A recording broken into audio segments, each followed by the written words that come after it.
नमस्कार प्यारे दोस्तों, स्वागत है आपके अपने YouTube चैनल जेकबो 2.0 में। आज हम लोग इस वीडियो के माध्यम से देखेंगे आप लोगों का सब्जेक्टिव क्वेश्चन जो आप लोगों को 28 फरवरी को क्लास 12 का एग्जाम होने वाला है हिस्ट्री का।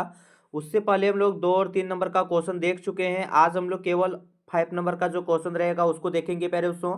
और फिर नेक्स्ट वीडियो में सब्जेक्टिव क्वेश्चन नहीं आएंगे, चूंकि ऑब्जेक्टिव क्वेश्चन का वीडियो काफ़ी सारा बन चुका है। अगर आप लोग उसे नहीं देखें तो डिस्क्रिप्शन में लिंक दिया रहेगा या फिर प्ले लिस्ट में जाके आप लोग देख सकते हैं। तो चलिए बच्चों, आज जो हम लोग क्वेश्चन करवाएंगे ये सभी क्वेश्चन आपके एग्जाम की दृष्टि से काफ़ी इंपॉर्टेंट है। जिस तरह से sociology, home science, geography, economics, Hindi, English का मेरा वीडियो से 80 से 85% क्वेश्चन देखने को मिला था, उसी तरह से आप लोगों को हिस्ट्री से भी देखने को मिलेगा। बारी बारी से आप लोग सभी क्वेश्चन को अच्छे से देख ले प्यारे दोस्तों, और कंफर्म जो है सो तुरंत याद करते जाइए, समझते जाइए, ताकि आपका एग्जाम में एक भी क्वेश्चन छूटे नहीं। और हाँ, अगर आपको बता दें प्यारे दोस्तों, अगर ऑब्जेक्टिव क्वेश्चन आप लोग सभी क्वेश्चन को देख लेते हैं तो 30 में से 30 या 29 जरूर आ जाएगा।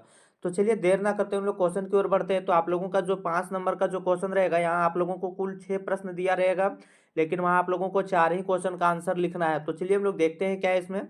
तो पहला जो क्वेश्चन पूछा गया, इब्न बतूता द्वारा वर्णित डाक व्यवस्था, जो इब्न बतूता द्वारा वर्णित डाक व्यवस्था है उस क्या है। तो देखिए, इब्न बतूता ने मोहम्मद बिन तुगलक के शासनकाल के दौरान भारत की डाक प्रणाली का विस्तृत विवरण दिया। कहने का मतलब क्या है, ये जो इब्न बतूता है, मोहम्मद बिन तुगलक के शासनकाल के दौरान भारत की में जो है सो डाक प्रणाली का विस्तृत विवरण दिया है। उन्होंने 2 प्रकार की डाक प्रणालियों का उल्लेख किया है। ये जो इब्न बतूता है, जो मोरक्को से आया था, उसने भारत में 2 प्रकार की डाक व्यवस्था का उल्लेख किया है। देखिए क्या है, अश्व डाक मतलब उलूक, और एक होता है पैदल डाक जिसको दावा बोलते हैं। तो अश्व डाक मतलब क्या होता है, अश्व मतलब होता है घोड़ा, तो उसी से आप लोग रिलेट करके याद रखिएगा प्यारे दोस्तों। यह घुड़सवारों द्वारा चलाई जाती थी अश्व डाक। प्रत्येक 4 मील की दूरी पर शाही घोड़ों के साथ डाक चौकियां स्थापित की गई थी। तो ये आप लोग याद रख सकते हैं। उसके बाद देखिए इसमें क्या है, उसके बाद है पैदल डाक। इसमें पैदल चलने वाले धावक धावक शामिल थे। उसमें अश्व डाक है, तो अश्व मतलब क्या, घुड़सवारों द्वारा जो घोड़े के द्वारा ले जाया जाता था पोस्ट वगैरह। उसके बाद एक पैदल डाक है, इसमें क्या होता है, इसमें पैदल चलने वाले धावक शामिल थे, जो 1-1 मील की दूरी पर स्थित स्टेशनों के बीच संदेश पहुंचाते थे। चलिए आगे हम लोग देखते हैं बच्चों क्या है। आगे देख सकते हैं आप लोग यहाँ, इस प्रणाली ने सुल्तान को साम्राज्य के दूर दूरदराज के हिस्सों से त्वरित जानकारी प्राप्त करने और तेजी से आदेश भेजने में सक्षम बनाया है। तो चलिए नेक्स्ट हम लोग बात करते हैं इसी तरह से। क्वेश्चन नंबर 48 में देखिए क्या है, अकबर की जो धार्मिक नीति है उसके बारे में पूछा गया। वहां आप लोगों का क्वेश्चन ऐसे रहेगा प्यारे दोस्तों, अकबर की धार्मिक नीति को आप लोग विस्तृत से बताइए। आप अकबर की जो धार्मिक नीति है उससे आप क्या समझते हैं। तो ये क्वेश्चन आप लोगों का रहेगा। देखिए, बहुत ज्यादा लंबा आंसर करके लिखना नहीं है, जिस तरह से हम बता रहे हैं उतना ही लंबा आप लोग लिखिएगा, आपका नंबर कन्फर्म मिल जाएगा। ऐसा नहीं है कि जितना, देखिए मेन फैक्ट जो है अगर आप उसको लिख देते हैं तो ये मैटर नहीं करता है कि आप लोग कितना वर्ड किए। हाँ, थोड़ा सा होता है, मान लीजिए आप लोग 150 वर्ड में बोला है और 10 वर्ड में लिख दिए तो ये सटीक नहीं होगा। अगर 150 वर्ड का बोला है 120 वर्ड में भी आप लोग का हो जा रहा है तो बहुत अच्छा है। तो देखिए इसमें क्या है, वर्ड मैटर नहीं करता है, जो शब्द लिखे हैं आप लोग, आपका जो मेन फैक्ट आंसर पूछा गया वो आया है कि नहीं, सो मैटर करता है। अकबर की धार्मिक नीति थी, तो अकबर की धार्मिक नीति क्या था। अकबर की धार्मिक नीति को सुलह ये कुल के रूप में जाना जाता है। जो अकबर की धार्मिक नीति थी, सुलह ये कुल के नाम से जाना जाता है प्यारे बच्चों, जिसका अर्थ होता है सार्वभौमिक शांति। ये जो सुलह ये कुल की अर्थ क्या होता है, सार्वभौमिक शक्ति, शांति। इसकी मुख्य विशेषता इस प्रकार है, ये जो सुलभ ये कुल है इसकी विशेषता क्या क्या थी उसके बारे में हम लोग देखते हैं। तो धार्मिक सहिष्णुता, उन्होंने सभी धर्मों के प्रति सम्मान दिखाया था। अकबर जो है सो सभी धर्मों के प्रति क्या दिखाया था, सम्मान, और धार्मिक भेदभाव को समाप्त कर दिया था। और इसने क्या किया था, धार्मिक भेदभाव को समाप्त कर दिया था। उसके बाद देखिए इसमें क्या है, इबादत खाना, जो इबादत खाना था, इन्होंने विभिन्न धर्मों के विद्वानों के बीच धार्मिक चर्चाओं के लिए इबादत खाना की स्थापना किया। जो विभिन्न धर्मों के जो बीच था, विद्वान थे, उसको जो है सो उस पर चर्चा करने के लिए जो है सो क्या किया, इबादत खाना की स्थापना किया था। उसी तरह से चलिए आगे हम लोग देखते हैं क्या है। आगे इसमें दिया है, दिन ये इलाही, उन्होंने सभी धर्मों के बीच सर्वोत्तम तत्वों को मिलाकर एक नया धर्म, दिन ये इलाही की शुरुआत किया था। कहने का मतलब कि आप लोग देख सकते हैं, ये जो दिन ये इलाही, उन्होंने सभी धर्मों के सर्वोत्तम तत्वों को, जो सभी धर्म है, हिंदू है, मुस्लिम है, सिख, ईसाई, सभी धर्म के जो मूल तत्व है उसको मिलाकर एक नया धर्म बनाया था, उसी को हम लोग बोलते हैं दिन ये इलाही। तो अगर आप लोगों से ऑब्जेक्टिव क्वेश्चन में पूछा जा सकता है कि दिन ये इलाही की शुरुआत किसने किया था, तो अकबर ने किया था। तो चलिए प्यारे बच्चों आगे हम लोग देखते हैं। आगे देखिए इसने क्या किया था, एक बहुत अच्छा काम किया था, जजिया का उन्मूलन। उन्होंने गैर मुसलमानों पर, गैर मुसलमान मतलब जो मुसलमान नहीं है, उन्होंने गैर मुसलमानों पर लगाए गए जजिया कर को समाप्त कर दिया था। तो ये काम किसने किया था? अकबर ने किया था। तो यही इसका धार्मिक नीति है। बहुत ज़्यादा पॉइंट बहुत ज़्यादा लंबा करके लिखने जरा चलिए उसके बाद देखिए क्वेश्चन नंबर 49 में है, मगध साम्राज्य के शक्तिशाली, यहाँ देख सकते हैं आप लोग क्या है, मगध साम्राज्य के शक्तिशाली होने के कारण क्या है। तो जो मगध साम्राज्य है उसके शक्तिशाली होने के क्या कारण है? भौगोलिक लाभ। सबसे पहले भौगोलिक लाभ जो है सो, मगध की राजधानी राजगिरा पहाड़ियों से घिरी हुई थी। मगध जो है सो आप लोगों को पता होगा जैन धर्म और बौद्ध धर्म में टोटल महाजनपद 16 महाजनपद का उल्लेख है, जिसमें से मगध जो है सो काफी चर्चित रहा है। तो मगध की जो राजधानी है सो राजगिरा या गिरिराज हम लोग बोल सकते हैं, जो पहाड़ियों से घिरी हुई थी, जो इसे प्राकृतिक सुरक्षा प्रदान करती थी। उसके बाद देख सकते हैं आप लोग यहाँ क्या है अगला पॉइंट, अगला पॉइंट है उपजाऊ भूमि। गंगा और सोन नदियों के बीच किनारे स्थित होने के कारण मगध की भूमि उपजाऊ थी। ये जो आप लोग मगध देख रहे हैं सो गंगा और सोन नदी के किनारे था, जिसके कारण क्या होता है, जो क्षेत्र जो है सो नदियों के किनारे होता है उसका भूमि जो है सो उपजाऊपन होती है, जिससे कृषि उत्पादन में वृद्धि हुई और जिससे क्या हुआ, मगध में जो है सो कृषि उत्पादन अच्छा मात्रा में होने लगा। उसके बाद देखिए इसमें क्या है, लोहे की उपलब्धता। और लोहे की उपलब्धता, मगध क्षेत्र में लोहे की प्रचुर मात्रा में उपलब्धता ने मजबूत हथियारों और उपकरणों के निर्माण में मदद किया था। चूंकि वहां पे जो मगध है, मगध की राजधानी राजगिरा, वहां जो है सो मेन मकसद जो था, मेन मकसद सॉरी मेन जो उत्पादक था सो लोहा काफी अधिक मात्रा में था, जिसके कारण औजार वगैरह हथियार वगैरह बनाने में काफी सुविधा हुआ। उसके बाद देखिए हस्ती सेना, मगध साम्राज्य के पास शक्तिशाली सेना थी। मगध शाली के पास क्या था? शक्तिशाली हस्ती सेना था। हस्ती सेना मतलब जो अपना सेना था उसी को हम लोग बोलते हैं। तो शक्तिशाली सेना थी। उसके बाद यहाँ आप लोग देख सकते हैं योग्य और महत्वाकांक्षी शासक बिंबिसार, अजातशत्रु और महापद्मनंद जैसे इस शासकों ने साम्राज्य का विस्तार किया था। ये जो वहाँ का योग्य शासक था मगध का, कौन कौन था? बिंबिसार, अजातशत्रु, महापद्मनंद जैसे शक्तिशाली शासकों ने जो सो मगध साम्राज्य का काफी विस्तार किया और सबसे बड़ा महासाम्राज्य बन गया। तो आशा है बच्चों आप लोगों को समझ में आ रहा होगा। अगर आप लोगों को समझ में आ रहा है तो वीडियो को लाइक करके जाइएगा, साथ में चैनल में पहली बार विजिट किए हैं तो चैनल को सब्सक्राइब करके जाइएगा, बेल आइकन को प्रेस कर लीजिएगा। और आपको बता दें प्यारे बच्चों, आप लोगों को एग्जाम में एक भी क्वेश्चन का आंसर खाली छोड़ के नहीं आना है। देखिए ये क्वेश्चन पूछ सकता है, ये ठीक है, या इसी से रिलेटेड पूछेगा तो आप लोग इसको मिला के लिख सकते हैं, ताकि आप लोगों का एग्जाम में अच्छा से अच्छा नंबर आ सके। और आपको बता दें प्यारे दोस्तों, व्हाट्सअप और टेलीग्राम चैनल का लिंक डिस्क्रिप्शन में दिया रहेगा, जाके आप लोग वहाँ ज्वाइन कर सकते हैं, ताकि वीडियो आप लोगों को आए तो वहाँ के माध्यम से आप लोगों को आंसर की वगैरह सबसे पहले आपको मिल जाएगा। और इसके बाद आप लोगों को कौन सा सब्जेक्ट का वीडियो चाहिए, ऑब्जेक्टिव या सब्जेक्टिव, या आप लोग बताइएगा। एक बात और बता दें प्यारे दोस्तों, आप लोग चाहते हैं कि एक वीडियो में सारा चीज़ कंप्लीट हो जाए, तो ये ऐसा इम्पॉसिबल है।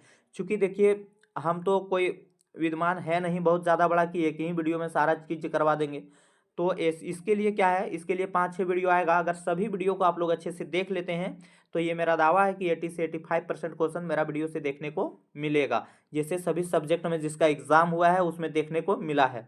तो चलिए इसमें देखिए क्या है क्वेश्चन, मोहनजोदड़ो की कुछ विशेषताएं बताइए। वहां पे आप लोगों से पूछा जाएगा मोहनजोदड़ो की विशेषताएं के लोग लिखे, या मोहनजोदड़ो की जो विशेषता है उसका वर्णन करें। तो देखिए इसमें क्या है, शहरी जीवन था। मोहनजोदड़ो में एक अच्छी तरह से नियोजित शहर व्यवस्था थी, जिसमें ग्रिड ग्रिड पैटर्न पर जो है सो सड़क और जल निकासी शामिल था। वहाँ सड़क जो है सो एक दूसरे को एकदम समकोण पर काटता था, ऐसे करके काटता था। और साथ में वहाँ जो मोहनजोदड़ो में था सो जल नियोजन का जो है सो तरीका अच्छा था। रोड जो है सो ग्रिड पद्धति पर बना था, जल निकासी के अच्छा साधन थे। जो हम लोग हर तरफ कहीं कहीं आप लोग रोड में कहीं कहीं नली देखते होंगे, और जो सीमेंट वगैरह से ढाला जाता था, ये अभी नहीं पहले ही चलता था। अब इसके बाद देखिए क्या है, विशाल स्नानागार। स्नानागार, यहाँ एक विशाल स्नानागार मिला जो धार्मिक अनुष्ठित उद्देश्यों के लिए उपयोग किया जाता था। विशाल स्नानागार मिला था और जो है सो वहाँ धार्मिक अनुष्ठानिक जो है सो उद्देश्यों के लिए वहाँ पे उपयोग उसका किया जाता था। उसके बाद देखिए पहले उसको क्या है, उसके बाद है अन्न भंडार। मोहनजोदड़ो में एक बड़ा अन्न भंडार था जो अनाज के भंडार के लिए उपयोग किया जाता था। मोहनजोदड़ो जो है सो क्या था, मोहनजोदड़ो एक बड़ा अन्न भंडार था जो अनाज के भंडार के लिए उपयोग किया जाता था।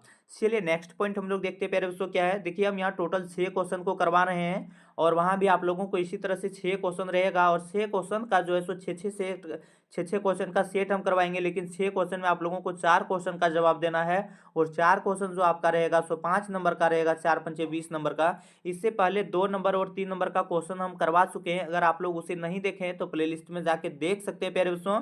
तो देखिए इसमें क्या है, अगला पॉइंट है इसमें उत्कृष्ट जल निकास हो गया, नगरों में नालियों का जाल बिछा हुआ था, जल निकासी की ऐसी व्यवस्था विश्व में कहीं नहीं थी। मोहनजोदड़ो के समय जो जल निकासी की व्यवस्था थी, इससे पहले वहां पे ऐसा कहीं नहीं था। उसके बाद भवन निर्माण, नगरों में भवन निर्माण में पक्की ईंटों का प्रयोग होता था। आप लोग याद देख सकते हैं, यहाँ पक्की ईंटों का प्रयोग किया जाता था। उसके बाद हम लोग क्वेश्चन नंबर 51 में देखते हैं क्या है।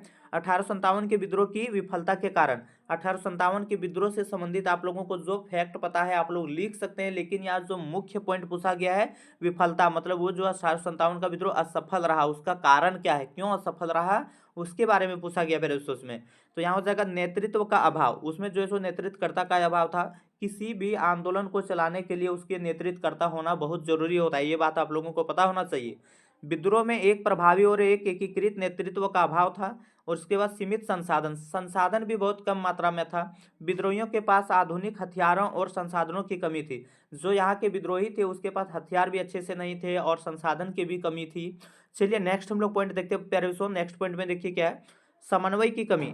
विद्रोहियों के बीच समन्वय की कमी थी, दैट मीन्स तालमेल का कमी था, जिसमें वे एक संयुक्त मोर्चा बनाने में विफल रहे थे।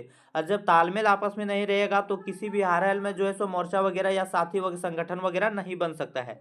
उसके बाद देखिए प्यारे दोस्तों इसमें क्या है, ब्रिटिश सेना की श्रेष्ठता। जो ब्रिटिश सेना है उसकी श्रेष्ठता, ब्रिटिश सेना बेहतर हथियारों और प्रशिक्षण से लेस थे। दैट मीन्स कहने का मतलब ये है, जो ब्रिटिश, आप लोग एक तरफ देख सकते हैं कि जो भारतीय सेना है उसके पास ना हथियार अच्छा से था, ना कोई ट्रेनिंग किया हुआ था, ना संसाधन का था। लेकिन वहीं पे ब्रिटिश जो सेना था उसके पास हथियार भी था, संसाधन भी अच्छे खासे मात्रा में था और सब ट्रेनिंग करके भी आए थे। तो चलिए आगे हम लोग देखते हैं क्वेश्चन क्या है, भारतीय शासकों का सहयोग नहीं मिलना। कई भारतीय शासकों ने ब्रिटिश का साथ दिया था। तो ये जो है सो आप लोग देख सकते हैं, फिर से यहाँ देख लीजिए एक बार, भारतीय शासकों का सहयोग नहीं मिलना। जो भारत का शासक है वो सब जो है सो सहयोग नहीं कर रहा था। कई भारतीय शासकों ने ब्रिटिशों का साथ दिया था। कई भारतीय शासक जो था सो क्या किया था, वो जो है सो अंग्रेजों को साथ दे रहा था। तो चलिए आगे हम लोग देखते हैं क्वेश्चन नंबर 52 में। क्वेश्चन नंबर 52 में आप लोग देख सकते हैं प्यारे बच्चों, आप लोगों से पूछा गया असहयोग आंदोलन। और असहयोग आंदोलन आपको बता दें प्यारे बच्चों, असहयोग आंदोलन क्या है, क्या उसका कारण था, अगर उससे संबंधित आप लोगों को क्वेश्चन पूछा जाएगा तो आप लोग इसका आंसर लिखिएगा, आपका एग्जाम में नंबर जरूर आएगा। लेकिन आप लोग एक बात और बता दे रहे हैं, आप लोग बिल्कुल मेरा बात मानिएगा, आप लोग पन्ना खाली छोड़ के नहीं आइएगा। और 30 जो ऑब्जेक्टिव रहता है 30 में से 30 आप लोग लाने का प्रयास कीजिएगा। अगर आप लोगों को एकागो क्वेश्चन का आंसर नहीं पता है तो उसको छोड़ के अगल बगल वाला देख के अगर देख सकिएगा तो उसका वाला देख के भी आप लोग ला सकते हैं। और 30 में से 30 आप लोगों को चाहिए ही चाहिए। बाकी वीडियो जो हम बना दिए वो आपके लिए काफ़ी इंपॉर्टेंट होगा। और बाकी सब्जेक्टिव वीडियो और भी आएगा, तो आप लोग कमेंट बॉक्स में बताइएगा कि सब्जेक्टिव वीडियो कैसा चाहिए, हिस्ट्री का, पॉलिटिकल का, या किसका चाहिए। तो चलिए हम लोग देखते हैं क्वेश्चन नंबर 52 में असहयोग आंदोलन के बारे में पूछा गया। असहयोग आंदोलन महात्मा गांधी द्वारा 1920 ईस्वी में शुरू किया गया एक जन आंदोलन था। जन मतलब लोगों के द्वारा। इसका उद्देश्य ब्रिटिश सरकारों के साथ ब्रिटिश सरकार के साथ असहयोग करके स्वराज प्राप्त करना था। स्वराज दैट मीन्स अपना राज, भारत की राज। आंदोलन की भूमिका की विशेषताएं निम्न था। ये जो असहयोग आंदोलन था उसकी भूमिका की विशेषता निम्न थे। आपको बता दें मेरे दोस्तों, ये असहयोग आंदोलन जो है सो 1920 ईस्वी में शुरू हुआ था और 1922 ईस्वी में रिटर्न या वापस ले लिया। तो क्यों वापस लिया, क्योंकि महात्मा गांधी जो है सो अहिंसा के खिलाफ थे। तो वहाँ पे क्या हुआ था, चोरी चोरा कांड में जो है सो कांड हुआ था, और जिसके कारण ट्रेन की जो है सो आग लगा दिया था। पुलिस चौकियों का भी जो है सो होली जलाया गया, तो जिससे एक चौकीदार का जो है सो मृत्यु भी हो गया था। तो उसी से दुखित होकर महात्मा गांधी ने क्या किया, असहयोग आंदोलन को वापस ले लिया। कब, 1922 ईस्वी में। तो चलिए देखिए हम लोग देखते हैं कि इसका जो है सो क्या कारण था, इसकी विशेषता क्या था। ये बोला आंदोलन की मुख्य विशेषता, विदेशी वस्तुओं का बहिष्कार करना। क्या है असहयोग आंदोलन, मतलब सहयोग नहीं करना। तो वही बोला विदेशी वस्तुओं का बहिष्कार करना। लोगों ने विदेशी वस्तुओं का बहिष्कार किया और स्वदेशी वस्तुओं का अपनाया। लोगों ने क्या किया, जो है सो विदेशी वस्तु का बहिष्कार किया और स्वदेशी वस्तु को अपनाया। उसी तरह से अगला पॉइंट हम लोग देखते हैं। अगला पॉइंट में क्या है, सरकारी संस्थानों का बहिष्कार करना। वकीलों, शिक्षकों, छात्रों ने सरकारी संस्थानों का बहिष्कार किया। वकील जो है सो वकालत में नहीं जाने लगे, शिक्षक जो है सो पढ़ाने नहीं जाने लगे, छात्र जो है सो पढ़ने नहीं जाने लगे सरकारी दफ्तर में जो अंग्रेजों का था। उसके बाद देखिए इसमें क्या है, कर का भुगतान ना करना। जो टैक्स था वो सब जो है सो लोगों ने नहीं देने लगा। लोगों ने ब्रिटिश सरकार को करों का भुगतान करने से इनकार कर दिया। उसके बाद देखिए इसमें क्या है, उसके बाद यहाँ पे आप लोग देख सकते हैं बच्चों, इसमें है शासकों ने ब्रिटिश का शासन दिया। और शासकों ने जो है सो किसका शासन दिया, ब्रिटिश का शासन दिया। उसके बाद अगला पॉइंट देखिए इसमें क्या है। अगला पॉइंट में आप लोगों से यहाँ बोला गया, यहाँ पे आप लोग देख सकते हैं, चरखे स्वदेशी वस्तुओं को अपनाना, खादी वस्त्रों को अपनाना और चरखे का उपयोग करना, यही जो है सो नीति अपनाया गया। शांतिपूर्ण प्रदर्शन, इस आंदोलन में शांतिपूर्ण प्रदर्शन और हड़तालों पर जोर दिया गया। शांतिपूर्ण, किसी तरह का हो हल्ला नहीं यार, बिल्कुल शांतिपूर्ण जो है सो प्रदर्शन किया गया, चक्का जाम किया गया था और हड़ताल किया गया था। उसके बाद आगे देख सकते हैं आप लोग क्या है, यह आंदोलन भारतीय स्वतंत्रता संग्राम में एक महत्वपूर्ण मोड़ था। तो आशा है बच्चों आप लोगों को समझ में आया होगा 5 नंबर का क्वेश्चन, और आप लोगों को यही इसी तरह से बिल्कुल क्वेश्चन देखने को मिलेगा। तो अगर अभी भी आप लोग इस चैनल में नए हैं तो चैनल को सब्सक्राइब करके बेल आइकन को प्रेस कर लीजिए, साथ ही अपने मित्रों को भी शेयर कीजिए। और आपको बता दें प्यारे दोस्तों, जब आप लोग एग्जाम दे के आइएगा तो आंसर की आप लोग सबसे पहले इस चैनल के माध्यम से मिला सकते हैं। साथ ही आपको बता दें प्यारे दोस्तों, इसी तरह से आप लोगों का और भी सब्जेक्टिव क्वेश्चन आएगा, उसको देखिएगा तो ही आपका सब्जेक्टिव क्लियर हो सकेगा। और आप लोग उम्मीद रखिए कि 80 से 85% क्वेश्चन जो सो हम आपका एग्जाम में अपने वीडियो से माध्यम से भिड़ा देंगे। बाकी आप लोग लिख के आते हैं या नहीं आते हैं, ये आप लोगों के ऊपर निर्भर करता है। देखिए हम डायरेक्ट वैसा क्वेश्चन नहीं लिखवाते जिसका आंसर आप लोग दूसरा क्वेश्चन में नहीं लिखवा सकते। देखिए यहाँ पे क्या लिखवाए हैं, असहयोग आंदोलन। तो असहयोग आंदोलन के बारे में आप लोग जो जानते हैं वहाँ पूछा गया, अगर जानते हैं तब तो ठीक है, नहीं जानते तो ऐसा पॉइंट भी आप लोग लिख सकते हैं, किसी तरह का कोई दिक्कत नहीं है। यहाँ पूछा गया सहयोग आंदोलन क्या है, सहयोग आंदोलन का जो है सो उसका जो है सो विशेषता का चर्चा करने बोला है। तो इसी तरह से आप लोग जो है सो एक क्वेश्चन का आंसर आप लोग समझ के जाइएगा ना, तो आप लोगों का एग्जाम में एक भी क्वेश्चन नहीं छूटेगा। अगर रट के जाइएगा तो आप लोगों का एग्जाम में अच्छा नंबर नहीं आएगा। तो चलिए बच्चों मिलते हैं नेक्स्ट वीडियो के साथ, तब तक के लिए बाय, धन्यवाद, जय हिंद, जय भारत।